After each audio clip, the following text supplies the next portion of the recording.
dongo mar nyithindo e kinde mathoth, jolony nonro ni yango ni rochore, ka bende mine mayuayo iro ma ochido kayach ni atamalo mamalo mar nyuolo nyithindo ma kilogi ni piny. E piny mangima iro ma ochido nego ji milion 6.7 higa ka higa, ka kuom kwan gi milion 2.3 gin tho mawuok kaluwore gi iro ma ochido ma ogamie udi.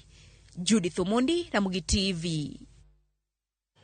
Ka odong' dweche manok to jolweny maketo kwe e piny mar Somalia e bwo riwruok pinje Afrika midendo ni ATMIS wuok e pinyno. Jopiny golo paro mopogore opogore kendo gintiere kod to ka bende jolweny mag piny Somalia biro nyalo jonjore mag Al-Shabaab ma kuom kinde malach osethiro dongruok mar piny mar Somalia. Gikwayo riwruog pinje Afrika EU mondo mi kik rikni gigolo jolwenj Kenya nyaka chop yang ni jolweny mag Somalia oseyudo lony kod sir mar rito pinygi kigen. Jafwambo mara George Bati yangonwa kaka jolwenj Kenya ochiwore neno ne mise mag kwe oket motegno e piny mar Somalia.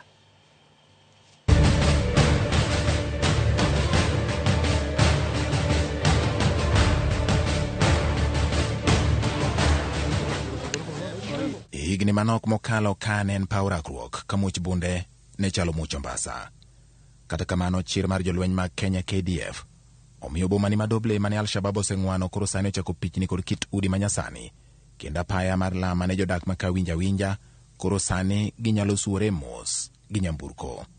Doble oseyuayo johala mag piny Somalia to kata mana ji mawuok e pinje maoko kamoting'o piny Kenya. With the come of ATMIS, the development runs well, and we have a lot of buildings, we have a lot of infrastructure, and we also have a tarmac road, so I can say generally the business with the help of ATMIS it goes well. Ma en achiel kuom udi ma igero kod midusa majaluo ma obiro manyo Doble piny mar Somalia ka owacho ni kata obiro ni osebedo kalando ni arita kwe ok ber ahinya piny Somalia. Gisebedo ka gitimo tijgi kuom thuolo moingo dweche 5 sani mane ne giduoko gik ma ginyalo yudo ka dala kendo gimedo jiwo joma dwani mondo chop ka mondo bed thuolo mar timo hala nikech arita kwe ma ichiwo kod jolweny mag piny Kenya KDF mobiro ka e bwo ATMIS osemiyo gibedo gi geno ni kata mana bang' ma pod gibiro dhi nyime manyo kaka ginyalo konyore e piny mar Somalia. Ande Doble Somalia abiro manyo adier makende gigocho naga kendo gipenja ga to samoro giyuda samoro giwacho ni kok giyuda to kagocho negi to gipenja ni ang'o marach takono gi nikech kuma wantie network samoro chendo, lakini anyiso ga ni an kare adier Nyasaye oritowa wan makare gibed mana gi kwe tiche mokelowa. Tich dhi maber, arita kwe aneno kaber, pok aneno gimoro amora ma demi waluor. Jogo luore ka giteng'i ni geche moko ma ouma man ka ng'iyogi tawacho mani kare kao ka wuoge nikech arita kwe nitie motegno. Problem mosebedo en mana ni dhowa mosebedo ka gwenyore gi jogi nikech ok wanyal winjore. Giwacho mother tongue language to wan wacho dhok mopogore. Ok ging'e Kiswahili, ok ging'e Kiingereza, lakini watiyo gi signs to weche wate dhi kare. Kidwaro kokoto tinyise ni chai. Kinyise ni chai ken ong'e ni kokoto midwaro. Koro winjruok kaka ne wasebedo kodgi wasechako ng'eyo matin kuomgi, ok aseneno wach moro marach. Nikech Nyasaye oseritowa to gimbende gisebedo ka ging'iyowa koni kod kocha. Koro kane karita rach kendo wanyalo kwayo jok machielo ni ka samoro ginyalo gombo mondo gibi koni to orwakgi mondo giti mana kaka giti e Kenya bende. Kata obedo ni luorruok ma jolweny ma Kenya kod ma Somalia timo e boma ni kinde ka kinde miyo jopiny bedo kod chir mar dhi nyime kod chenro maggi. Komanda mar jolwenj Kenya e piny mar Somalia Brigadier Salim Rashid wacho ni jonjorego pod luchore kod riekni moko mag joko yieyo mar temo monjo oganda kendo chuno mondo jolweny ket wang' ma ok diemre eneno ni arita obedo e wang'e. We have faced an enemy who is metamorphosing, meaning he's mutating.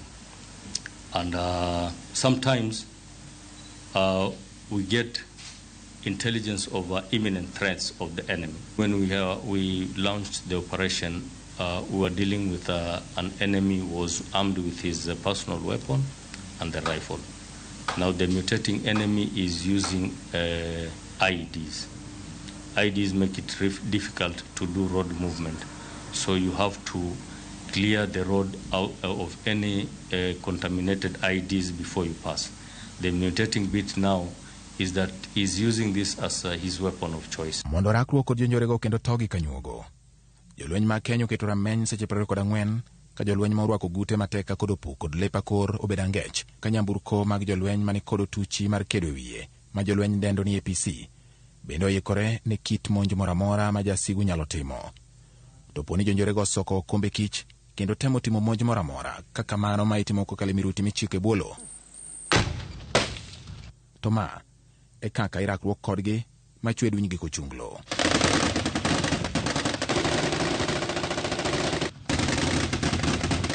Kata obedo ni okenge mag arita ong'aw, rem dino rode ma oganda ronygo kowuok e piny Kenya kendo donjo e piny Somalia en achiel kuom gik ma jolweny koni pod kelo pek e chiwo arita makare e piny Somalia. There is no control at the moment over how Kenyans come to Somalia. It is a uncontrolled movement. So we have established leadership, especially the group that is here in Doble, and the one who is in charge of them, we deal with him directly. We have key leadership engagements where we have periodic meetings with the local leaders, the local elders in the areas that we occupy. Ka odong' mana ndalo manok to jolweny matie bwo riwruok mar pinje Afrika mineno ni ATMIS wuok e piny Somalia, kendo jolweny mag piny Somalia imedo mi tiegruok ma biro neno ni gichung' kod arita mar pinygi kigin. Tend loch nanga ma pinyno to pod ni kod to kod luoro ni poni jolweny mag KDF wuok e pinyno to jonjore nyalo chako ting'o wigi kendo rocho kwe ma osenene e piny Somalia. On the readiness of the Somali security forces, the training currently is ongoing. The mentoring is also ongoing to enable us, make them reach optimum levels of efficiency, which at the moment I cannot say it is 100%. There's a lot more that needs to be done in terms of preparedness, in terms of raising their capacity and capabilities. Still, we need the ATMIS. We appeal to continue the work of the ATMIS. We do not say ATMIS remove, not say. We appeal to stay here and to work together. Tok mani boma ma Doble ma itayo kod jolweny Kenya kende ma ikruok mar keto telo e lwet apisa mag piny Somalia dhi e nyime. E boma maduong' ma Mogadishu, jalup komishona mar apisa mag obila matiyo e bwo ATMIS bende yango ni giketo okenge makare koting'o tiegruok mane obila mag piny Somalia mondo gibed kod nyalo mar tayo pinygi. The process is on in our training. We have a process where we want to cover the entire area to give them some basics. Because if you are a volunteer, you need to have some basics on policy. Just basics. Sometimes you don't know whether what you are mentioning with the trading it's crossing into. Yeah. But now we are doing far, far better. And actually, even the comment from the participants. We go out, we collocate with them, and you see they are able to do the basic police work, they are able to record the crimes, they are able to do basic investigation, they are able to prosecute, and there is relative peace within the communities. So we can say that they are picking up pretty well. Kaka yore no ni jo Kenya ma odak Somalia omi arita makare. Walimo mbetre mar piny Kenya e boma ma Mogadishu e piny Somalia. Jambetre Cyprian Ringo koni giseyawo lai mar mbui mar kawo kwan jo Kenya mondo mi okel yot e reso jo Kenya poni monj moro amora otimore apoya e boma ma Mogadishu kod gwenge mamoko e piny Somalia. The other day the headquarters was asking me to give the figures of how many people we have in Somalia. We could not manage 500. We have got quite a number of nurses. We've got very many teachers. We have got casual workers. And all these people, we want to bring them overboard. And let me take this opportunity wherever they are, especially those who are in Somalia now, they come up and they register with us so that we know where they are and what they are doing. In case of need, we'll be able to assist. They can also register online. There's an app and they can always go to the systems and get it online. Bende olero ni tend piny Somalia medo keto kenge makawo arita mar pinygi kendo ni kama gineno ka gintiere kod pek to gisumo paro kowuok e piny Kenya. They have come out clearly and said that they wanted to train their own forces. They want the friendly countries to train their own forces so that as ATMIS and other organs withdraw, they will have enough numbers to run their country. With the support of the friendly countries, United Nations, European Union, AU, as they withdraw slowly and they stick to that one, this country is going to stand on its feet and they are good to go.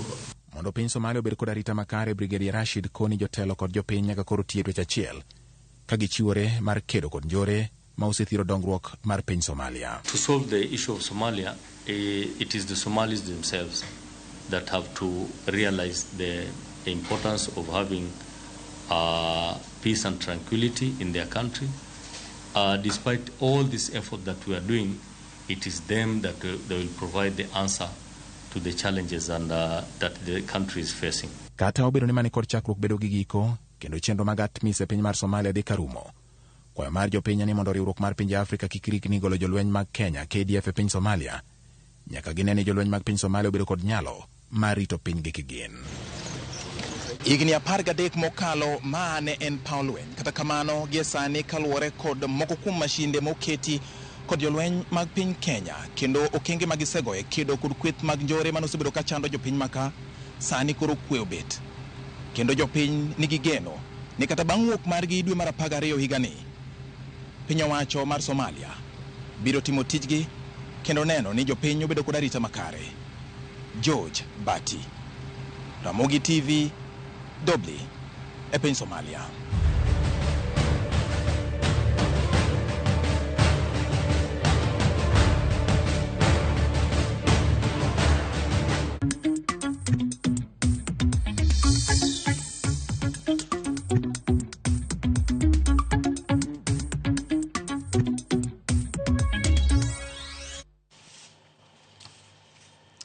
Wadhi mbele nyakora mga juang jopith mag rech yuago nengo mamalo mar chiemb rech kod nyithind rech magiwacho ni osemiyo thothgi ok nyal pidho rech manyalo konyo tieko nok mar rech e pacho kae. Jojuma nigi ler. Piny Kenya pod omre kuok e pinje maoko nikech nok mar rech e pacho kae. Lipot yango ni piny Kenya higa ma okalo ne ogolo rech maromo tons gana 173 mag rech ka rech duto madwarore e piny Kenya to koro pod romo tons gana 300 e higa ka higa.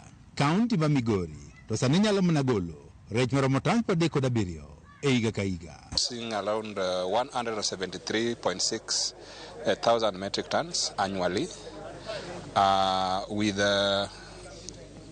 aquaculture contributing to 20,000 metric tons annually. One kaka county government areas mane chandogi wa address kendo wa move go kaka sadhi. Kata nam program ni kelonwa cages 29 kendo geronwa cold storage got Kachola. Piny Kenya nitiere kod nyalo mar golo rech maromo tons milion 11. Kata kamano, miga mochune pith rech e pacho kae wani bedo ni oganda koro pok oketo maino e pith mar rech emosemiyo pod nok mar rech okwako piny Kenya. Echa wagombo ni kaber wane pith rech ni nikech deficit kuwinjo national government wan go ka mabende ne wendo modhialo diche makawuono regional coordinator mar rech ma national government ochiwo data kuwinjo kacha ni so far deficit ma wan go duong' mokalo to mondo mi majasi mater chiro mar rech pod duong' kendo lach. Mae ndiye mamiyo jowa mondo waduoge puro rech wan kaka county government areas mane chandogi wa address kendo wa move go kaka sadhi. Wan kaka county assembly ma Migori we will make sure ne weche mag pur wakete mstari wa mbele nikech mane backbone ma Migori. Director mochiwo wechego mag pith rech e gwego mag Nyanza kaachiel kod Imbo mar Kenya Samson Kidera mane wuoyo e kaunti ma Migori chieng' mar pidho rech ne wane piny owacho mamalo ka otende kod mago mag counties keto kenge makare mar jiwo pith rech. Our farmers are starting to witness the reduced cost of feeds comparatively.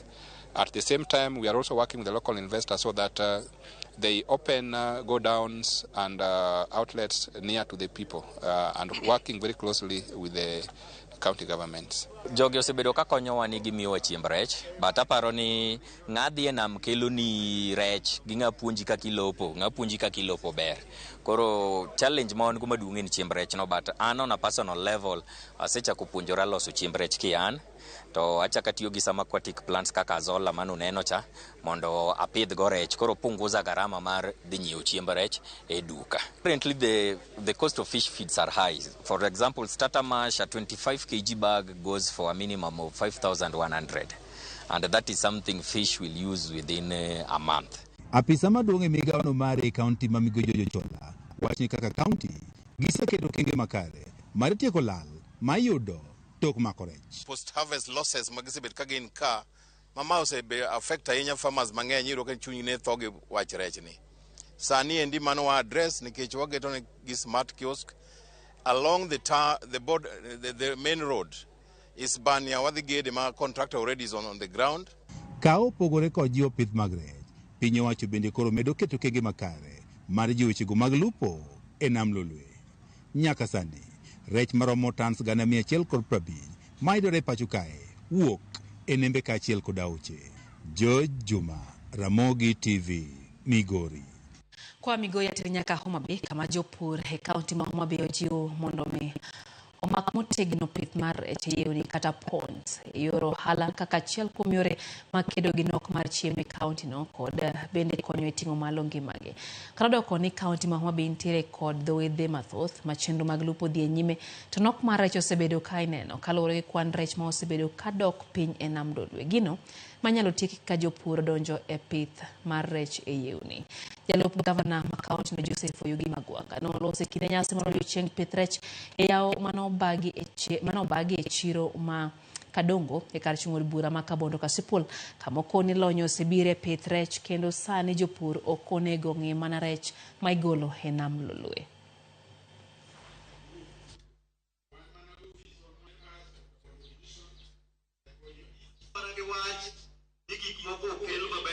Ji mang'eny oseng'eyo ni rech yudore mana ei nam kata ei sea, to technology mantiere mosebedo nyisowa ni wanyalo pidho rech kata mierewa kuonde mwadake, mamano wanyalo bedo gi fish ponds e dalawa, wanyalo bedo gi fish kata mana ei puothewa mopogore gang'owa gi nam.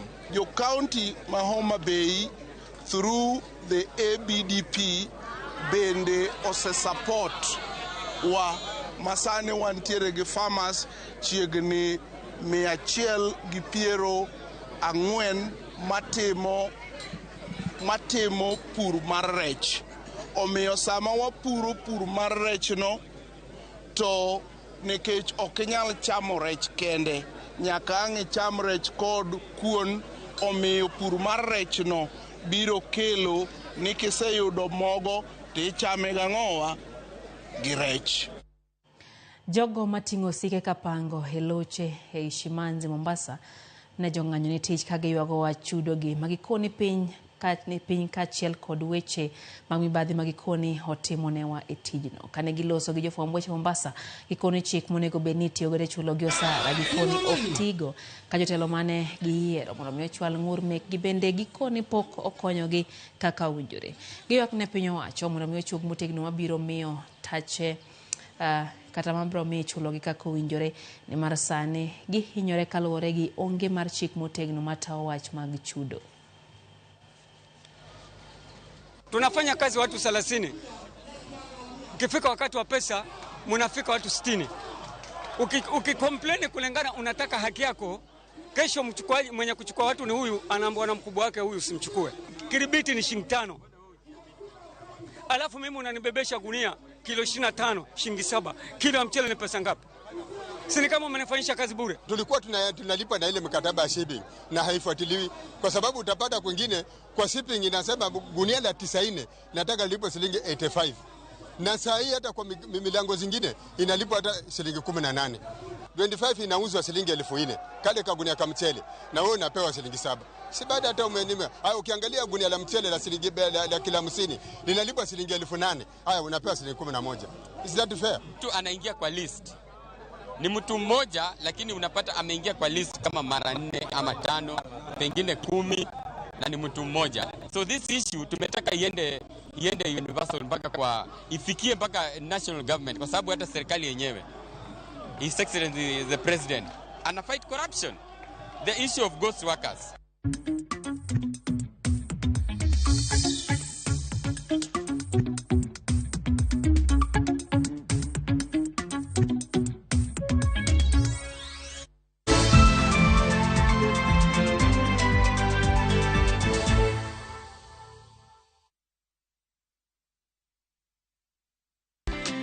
Skiza chapa, ushinde.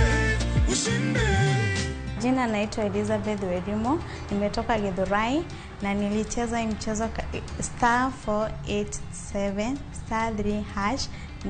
Nikaambiwa nichague nyimbo moja na nikachagua, nikapigiwa simu, nikaambiwa mimi ndo mshindi wa 50k. Nilidhania si ya ukweli, kumbe ni ukweli mtupu. Skiza chapa ni ukweli, naweza ambia watu wa Githurai wacheze ili washinde. Skiza chapa, ushinde, ushinde.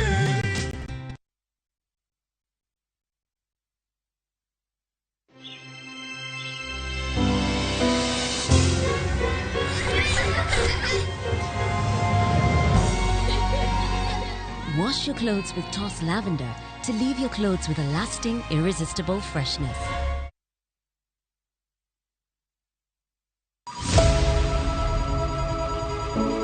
Wuoth mar manyo chang.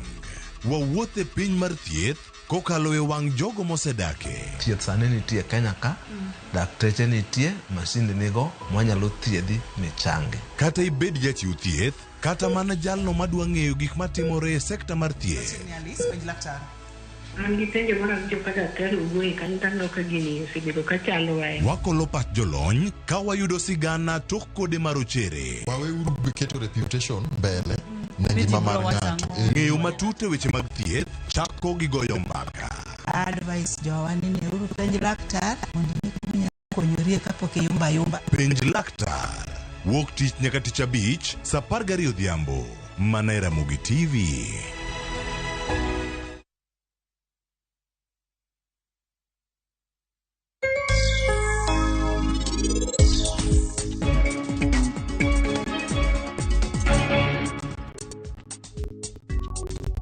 Odiochieng' ma meher biro chopo kae, wabobedo gi nyasi mar Gurudwara eka mondo wan warwake maber. Uwinja?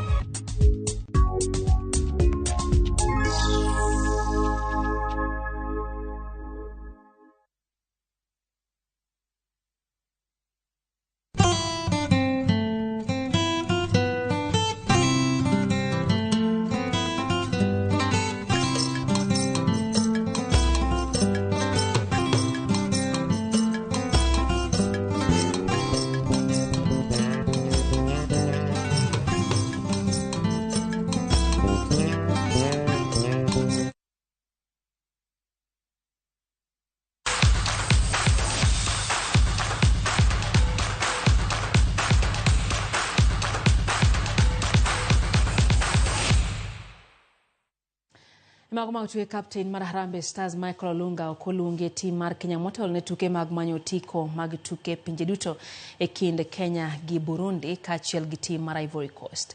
Kocha mar Kenya Engin Firat pok oketo ler gima omiyo Olunga okolunge tim mar Kenya.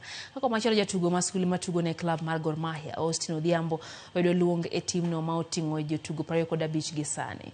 Tobias Nost matugo ne klab mar Hesval piny mar German kaachiel gi Bruce Kamau matuge piny mar Australia oyudo luong mokwongo e tim mar Harambee Stars.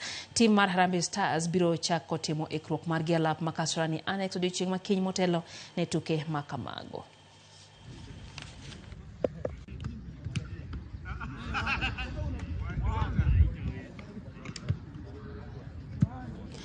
Banka kombe mar adhula lig maduong' pacho ka higa mar 2023-2024 klab mar Gor Mahia biro chako timo ikruok margi ne tuke mag klepe matugo kombe mag CAF Champions League. Kogalo biro ting'o nying Kenya tuke mag pinje Afrika go bang' bedo joloch e higani e kinde mane giloyo klab mar Muhoroni gonde 3-0 e alap ma Murang'a. Karodoko ni Gor Mahia ne okotugo tuke mag Champions League higani tok riwruok matayo tuke adhula pinje duto FIFA kumogi nikech rem chulo jotugo machon manochwalo gi doho.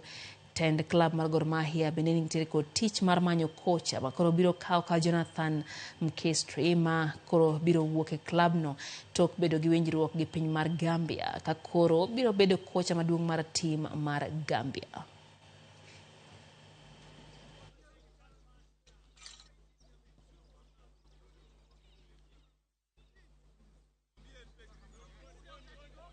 We've taken them back, and I really hope that, you know, as I go away from here, that we've put foundations in place to make sure that Kogalo will go forward over the next, not just 1 or 2 years, but the next 10 years, to not just, again, dominate Kenyan football, but also to really make a mark on the continental scene. We are right away going to reinforce the playing unit.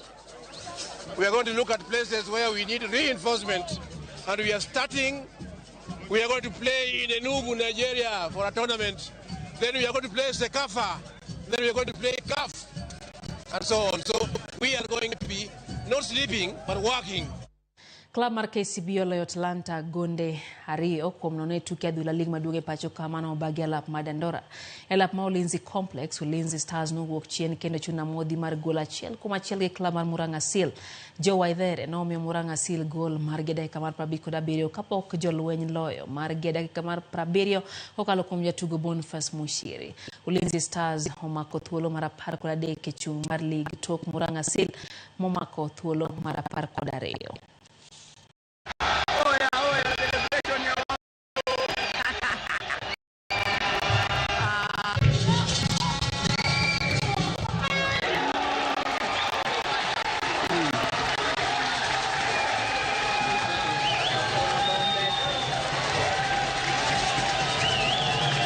I think it was a good performance from the boys. We would have wanted to take maximum points, and I think all efforts that they've put today was to ensure that we get maximum points, but unfortunately we were not able to put away the chances that we created. So we'll walk away with the point, and I think looking at where the league is at the moment, it's a point that is going to be very, very valuable, within the next couple of weeks. Ile game tulicheza na Kariobangi ilikuwa speed ilikuwa juu, ilikuwa so resilient, so kulikuwa kuna namna kufanya, na singetaka kufanya changes nyingi, lakini nimewashukuru kwa ile instruction ambayo kwamba niliwapatia, na ungeangalia pia kidogo tulijaribu kucheza despite kidogo kiwanja ndio kimetusumbua. Sasa philosophy yetu sisi ni kucheza, but kwa hakika nimewashukuru. Hiyo point moja kupata ni muhimu. Tulikuwa tunakuja kwa pointi 3, lakini hata hiyo moja tukipata kwa sasa unashukuru tu Mungu, unaongoja tu uko mbele vile kutakavyokwenda.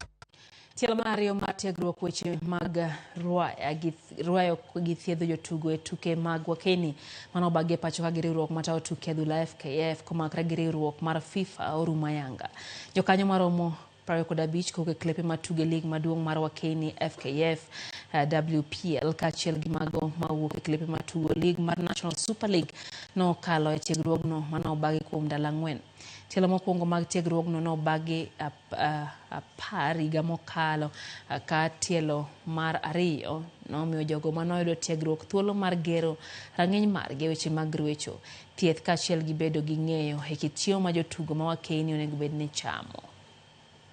Hapa ni ma first aiders, so unapata wana gain those skills of physiotherapists.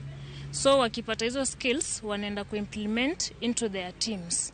Unapata players wako sawa, performance pia inaenda juu. Most of them wamekuwa na deal tu na those first aid skills, but tukiangalia deep into therapy hawakuwa na hiyo knowledge. But as per now, most of them wamekuwa educated and they're implementing. I was here talking to the physiotherapists about the importance of mental health and mental well-being for athletes. How to adequately support them, how to identify signs of mental health, the symptoms that come with, distress, and how to act when that happens. Komiti maduong' mar riwruok matayo tuke mag Olympics kaachiel gi josum paro ne tim mabende wuok e riwruogno nobago romo gi jopuonj mag jong'wech kata coaches motelo ne tuke mag Olympics mibiro bagi boma ma Paris.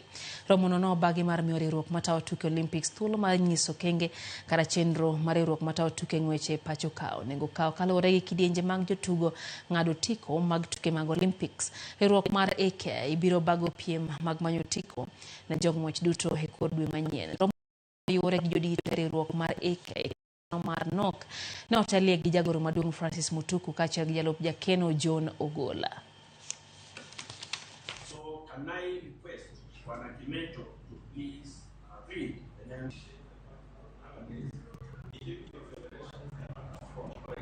When you are reading is for AK, you are part of AK. Whatever mistakes or happen, the secretary and the agreement is. Sometimes those unsung heroes, the ones who are brought.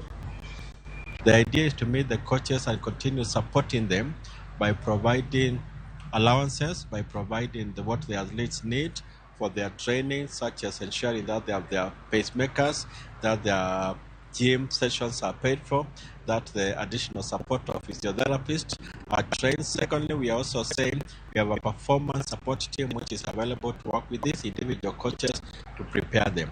In the past, we have only been focusing on athletes, but we know that for the athlete to be an athlete, there's so many other that surround them and help them to be where they are. So focusing also not only on athletes, but everybody around them to raise good athletes is a very important. The coaches have been struggling all through without any support.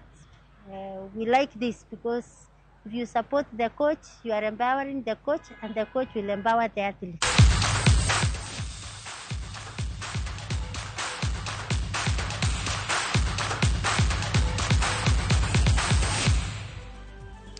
Ikanya mwatieke chenro maro imore nyakorom gajwang aneno kanyo ka jaro soja wacho ni en podentiere kod mor kendo wacho ni mbele gi celebration toka ogalo nyoro nobedo joloch mar Kenya Premier League kendo wacho ni entiere kodwa chelka chiel entie kumone Gor Mahia State House mantie Nairobi luongore ni Green Army Chief Gor Mahia 001 kata CDF jaro soja ro kabano kuom ote mari Oguda Kayesu wacho ni entiere Migori County wacho ni entie kodwa senior Ken Munga wacho ni okaw Mosca chiel gi Jebo nyero kawano kuom Ketramo gi TV halbayano kanyo ote mar Tabil wacho ni entie kodwa china eno bende ote kanyo mo orgi Ogango Hesbon Ogango wacho kacha ni Ramogi Lernyakach Dirubi kendo wacho ni wechego mag masiche magapaya buogo thoth oganda jo Kenya winjo bedane no kake timo ena sanguka to wacho kanyo ni enti Bumbululu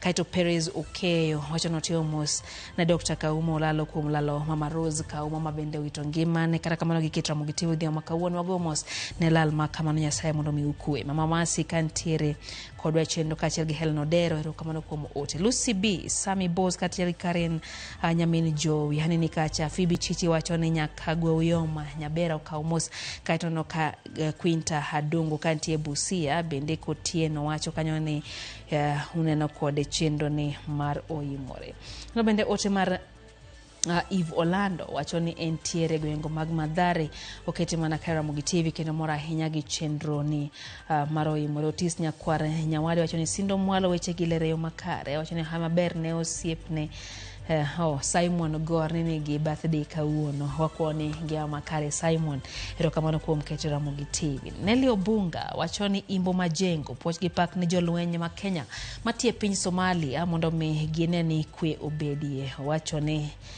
Oro negi puoch gi pak kaito Geoffrey Omondi Jamoche wacho ni wan pamoja no bende ote kanyo mar Tom Mwabe Tom wacho ni entie Migori kendo wacho ni weche magusuru ma Kenya sani medo kelo wasiwasi ne oganda mathoth e pacho kae nyamende koro weche mag tije to ongera manosuru to medo ndhi mbele ka medore Olga Tieno wacho ni en bende entie kod kamano sani piny osebiro marach lamo kende manyalo konyo oganda jo Kenya ongwena Elias Inbani nikacha nikech Nyakorom Gajwang yena lorega wasebedo kanyo gi jaloko maro Wawith Machuka kaito bende director maro Alice Simani gi team ne wacho ne unindo makare lo team duto reporters mag counties moko yana ne weche chopo ne makare kachiel gi producer magwa kamotingo Ken Munga George Bati gi Jebonyo wagoniro kamano kuom Ketramo gi TV Nyakorom Gajwang unindo makare nyinga Lydia Okeyo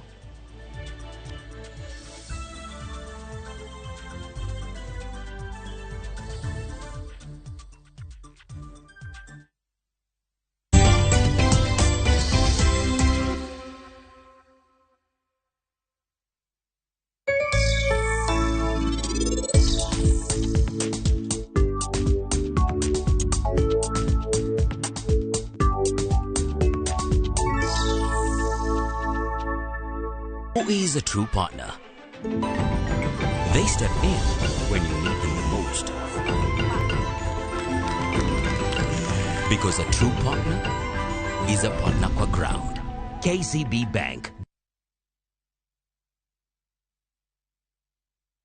Are you ready to turn your Skizzer tunes into cash?